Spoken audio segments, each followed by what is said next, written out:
Good morning बच्चों।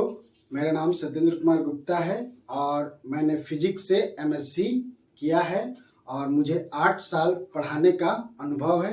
उसी अनुभव और नॉलेज के साथ मैं आज इलेक्ट्रिसिटी का सेकेंड वीडियो जो है बना रहा हूँ और शूट कर रहा हूँ। ठीक है, तो चलिए हम लोग आते हैं कि आज हम लोग क्या पढ़ेंगे। तो हम लोग आज पढ़ेंगे इलेक्ट्रिक फील्ड। ठीक है, इलेक्ट्रिक फील्ड क्या होता है। इलेक्ट्रिक फील्ड, तो इलेक्ट्रिक फील्ड क्या होता है कि जब हम लोग किसी चार्ज को कहीं प्लेस करते हैं तो ये जो चार्ज है ये अपने चारों ओर एक एरिया डेवलप कर लेता है, एक फील्ड डेवलप कर लेता है। ठीक है, एक फील्ड डेवलप कर लेता है। और यदि किसी यूनिट पॉजिटिव चार्ज को सपोज इस चार्ज से r डिस्टेंस पे यहाँ एक पॉइंट P है और यहाँ पे यूनिट पॉजिटिव टेस्ट चार्ज है। ठीक है, यूनिट पॉजिटिव टेस्ट चार्ज है। और जब हम इस टेस्ट चार्ज को या और भी कोई चार्ज हो उसे जब हम लोग इलेक्ट्रिक फील्ड में लाते हैं तो क्या होता है, ये जो चार्ज है जब यहाँ पे ये आएगा तो यह एक फोर्स का अनुभव करेगा, ये फोर्स का अनुभव करेगा। यदि ये चार्ज यहाँ पे होगा तो इस पे कोई फोर्स एक्ट नहीं करता है, लेकिन जैसे ही यह चार्ज इस बाउंड्री के अंदर आता है तो उस पे एक फोर्स लगने लगता है। तो इस बाउंड्री के अंदर ये चार्ज के चारों ओर का ये जो एरिया है इसी को हम लोग बोलते हैं इलेक्ट्रिक फील्ड। इसे आप ऐसे डिफाइन कर सकते हैं, electric field defined as the, चाहे आप ऐसे कर सकते हैं कि the space around the charge, okay, the space around the charge where any positive charge experience a force। ठीक है, तो ये क्या है, इलेक्ट्रिक फील्ड क्या है, किसी चार्ज के चारों ओर एक स्पेस है जहां कोई भी पॉजिटिव चार्ज जो है एक फोर्स का अनुभव करता है। ठीक है, तो चलिए इसके बाद हम लोग आते हैं इलेक्ट्रिक पोटेंशियल के बारे में पढ़ते हैं। अब जो है इलेक्ट्रिक पोटेंशियल के बारे में पढ़ते हैं। इलेक्ट्रिक पोटेंशियल,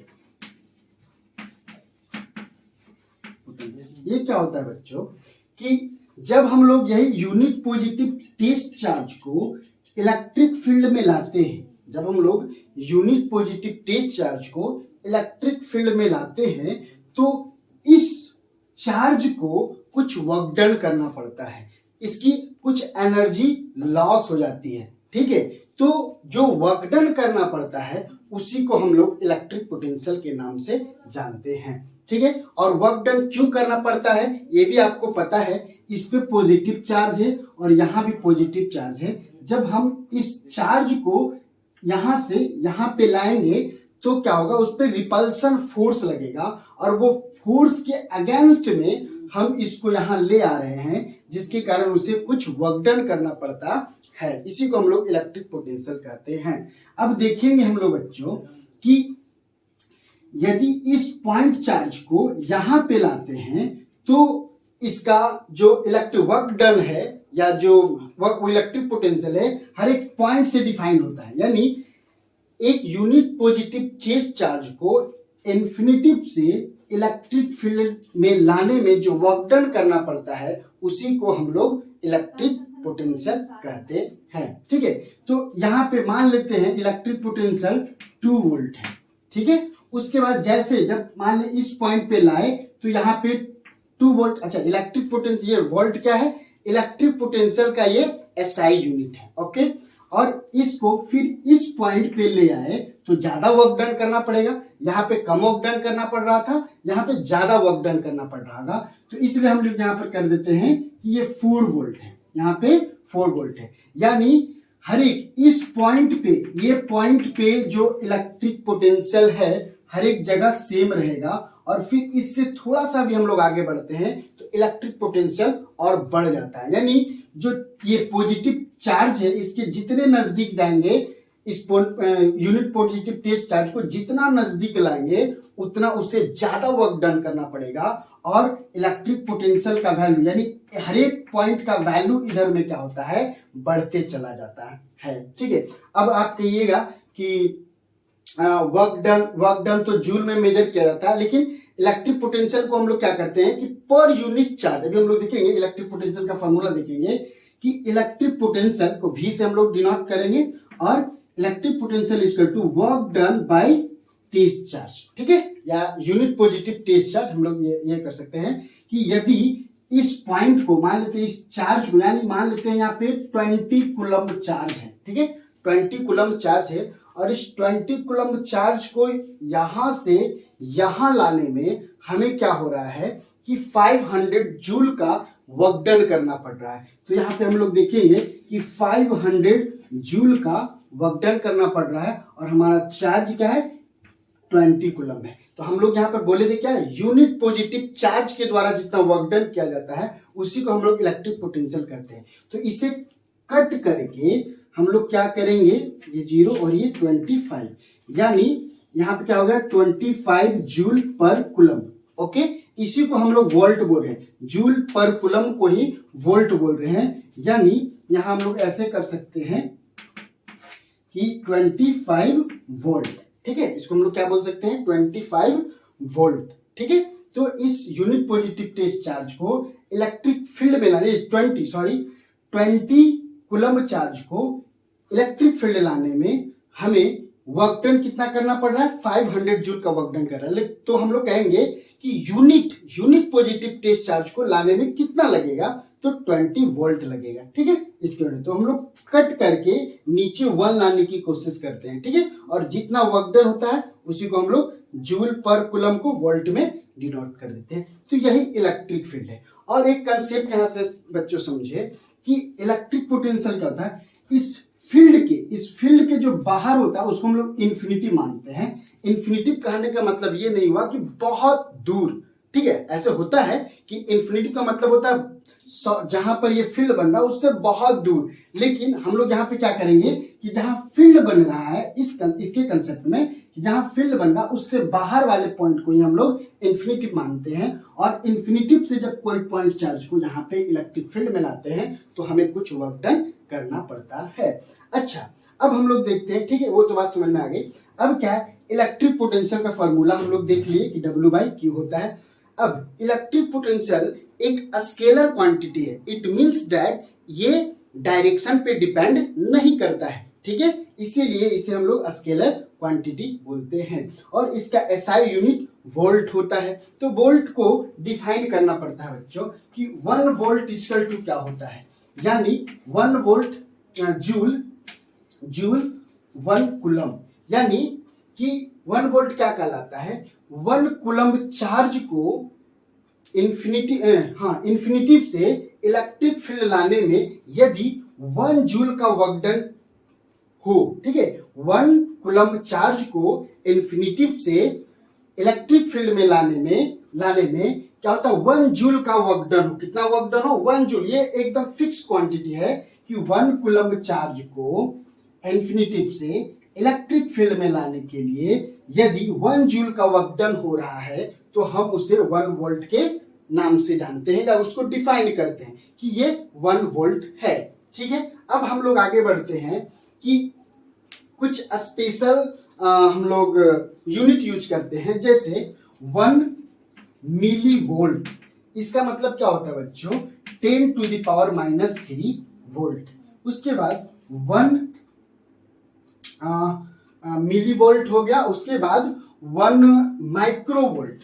ओके, माइक्रोवोल्ट यानी 10⁻⁻6 वोल्ट ये होता है। ठीक है, तो इस तरह से यूनिट यूज होते हैं। ठीक है, और भी हम लोग कह सकते हैं 1 किलो वोल्ट, तो इसको 10⁻, यहाँ पे क्या था माइनस में, तो यहाँ पर हो जाएगा प्लस में, इतना वोल्ट होता है। उसके बाद हम लोग एक और भी ले सकते हैं 1 मेगा वोल्ट, तो ये 10⁻6 वोल्ट। ठीक है, तो ये सब बड़ा यूनिट है, ये इलेक्ट्रिक पोटेंशियल का बड़ा यूनिट है ये ठीक है, इससे बड़ा ये है, उसके बाद इससे छोटा ये है, और देख रहे हैं कि ये सबसे छोटा ये है और उसके बाद ये है। ठीक है, तो ये सबसे छोटा है, उसके बाद ये है, फिर ये है, फिर ये है। ठीक है, तो ये सब क्या है, इलेक्ट्रिक पोटेंशियल का एक यूनिट है, इस तरह से भी हम लोग इसको रिप्रेजेंट करते हैं कहीं कहीं, तो यहाँ पे आपको जानना बहुत जरूरी है। ठीक है, इलेक्ट्रिक पोटेंशियल के बारे में हम लोग चर्चा कर चुके हैं। अब हम लोग बच्चों क्या करेंगे कि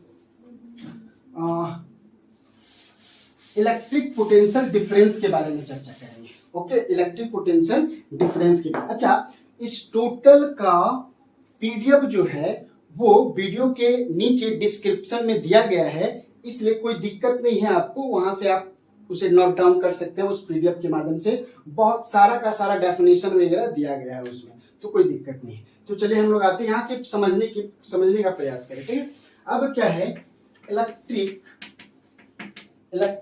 पोटेंशियल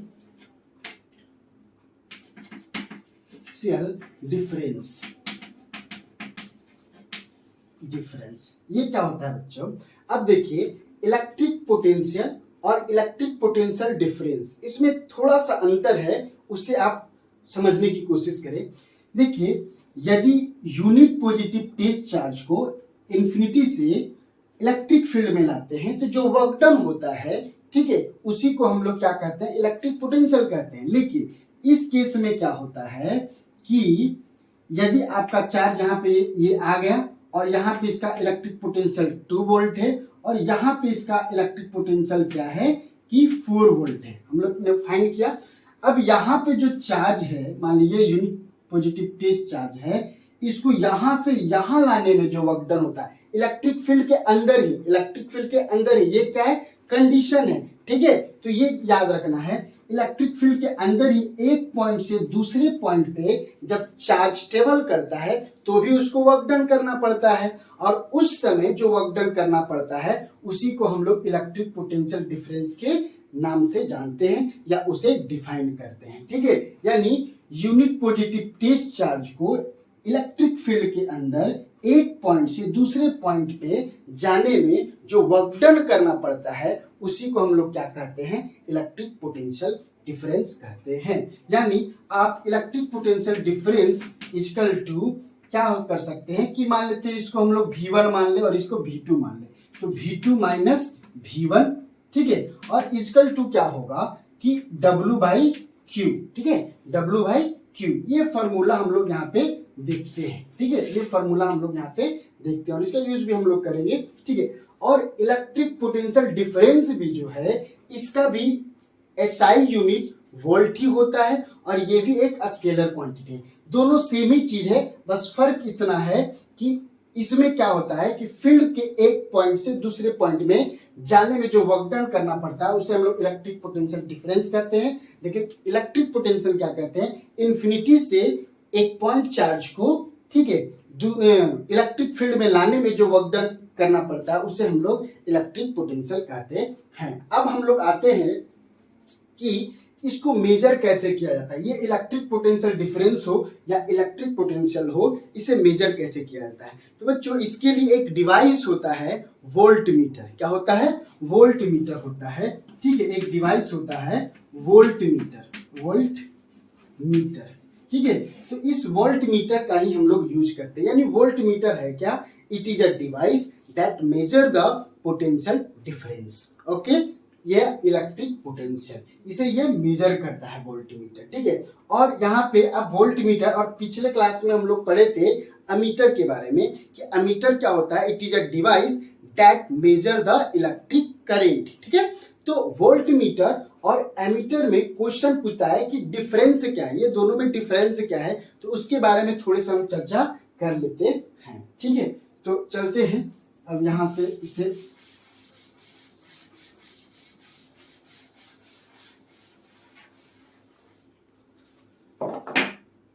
तो बच्चों वोल्टमीटर और एमीटर,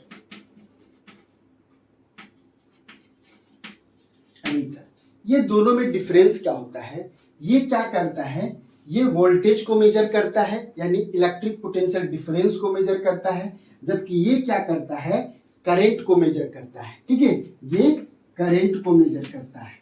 ठीक है, और ये पोटेंशियल इलेक्ट्रिक पोटेंशियल डिफरेंस को मेजर करता है। ठीक है, इसका जो रेजिस्टेंस है बच्चों वो हाई होता है, ठीक है। इसका जो रेजिस्टेंस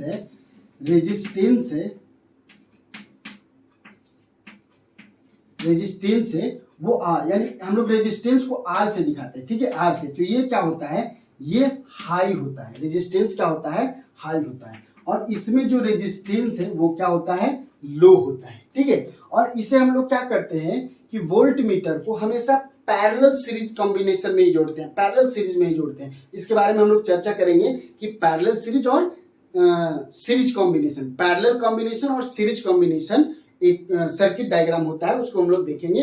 तो यहाँ पे हम लोग क्या करते हैं, इसे हमेशा पैरेलल कॉम्बिनेशन में जोड़ते हैं और इसे हम सीरीज कॉम्बिनेशन में ही जोड़ते हैं, ठीक है। और इसका रेजिस्टेंस जो होता है हाई होता है और इसका रेजिस्टेंस जो होता है लो होता है, ठीक है। तो यही बेसिक डिफरेंस है इसका बच्चों। और हम लोग, ठीक है, अब हम लोग कुछ ये हो गया, उसके बाद हम लोग कुछ न्यूमेरिकल के बारे में अब चर्चा कर लेते हैं, ठीक है।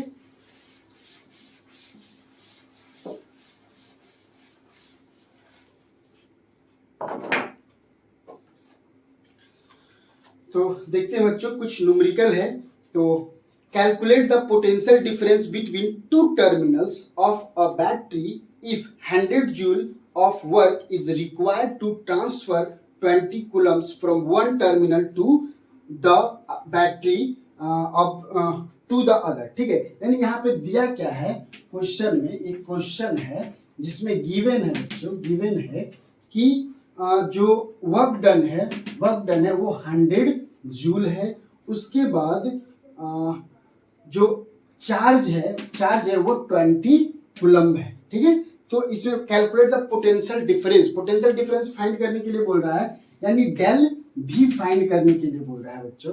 तो हम लोग क्या, अभी फॉर्मूला हम लोग जानते हैं, देखिए यहाँ से हम लोग सॉल्व कर रहे हैं, इसको हमको फाइंड करना है, ठीक है। तो हम लोग जान रहे हैं डेल भी is equal to W by Q, ये फॉर्मूला है, ठीक है। तो W मेरा कितना दिया हुआ है, W है मेरा 100 और ये मेरा है 20, तो ये 5 टाइम्स में यानी 5 वोल्ट, यानी पोटेंशियल डिफरेंस कितना हो गया, 5 वोल्ट हो गया। ये हमारा आंसर हो गया, ओके। दूसरा क्वेश्चन है बच्चों, how much work is done in moving a charge of 3 coulomb from a point at 38 volts to a point at 48 volts. यानी 2 पॉइंट है बच्चों यहाँ पे, 2 पॉइंट है बच्चों यहाँ पे 38 वोल्ट यानी 48 वोल्ट और यहाँ पे 38 वोल्ट है। और इसमें चार्ज जो है कितना का चार्ज आ रहा है, 3 कूलम्ब का चार्ज, 3 कूलम्ब का चार्ज जो है, 3 कूलम्ब का चार्ज यहाँ से यहाँ तक आने में इसे कितना वर्क डन करना पड़ेगा। फिर हम लोग वही फॉर्मूला यूज करेंगे। यहाँ भी एक क्वेश्चन है, तो यहाँ पे गिवन क्या है, यहाँ पे गया V2 इक्वल टू 48 वोल्ट और V1 equal to 38 volt, okay. और Q इक्वल टू 3 कूलम्स दिया हुआ है। तो अब हम लोग को क्या करना है कि यहाँ पर भी पोटेंशियल डिफरेंस फाइंड करना है, पोटेंशियल डिफरेंस फाइंड करना है। तो हम लोग करेंगे क्या, del V equal to V2 minus V1 by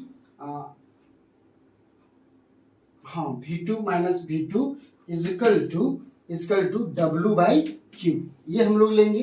तो यहाँ पे हम लोग देखते हैं कि ये कितना है, 48 माइनस 38 इक्वल टू W हमें पता नहीं है। अच्छा, पोटेंशियल डिफरेंस तो हमको पता है, पोटेंशियल डिफरेंस हम लोग पता है, हम लोग को फाइंड करना है क्या, W इक्वल यानी वर्क डन कितना है वो हमको फाइंड करना है, ठीक है। तो यहाँ पे हम लोग ये Q ले लेते हैं और ये कितना हो जाएगा, 10 वोल्ट हो जाएगा। और ये W बाई Q यानी इसका भी वैल्यू 3 वोल्ट है, 3 कूलम्ब है।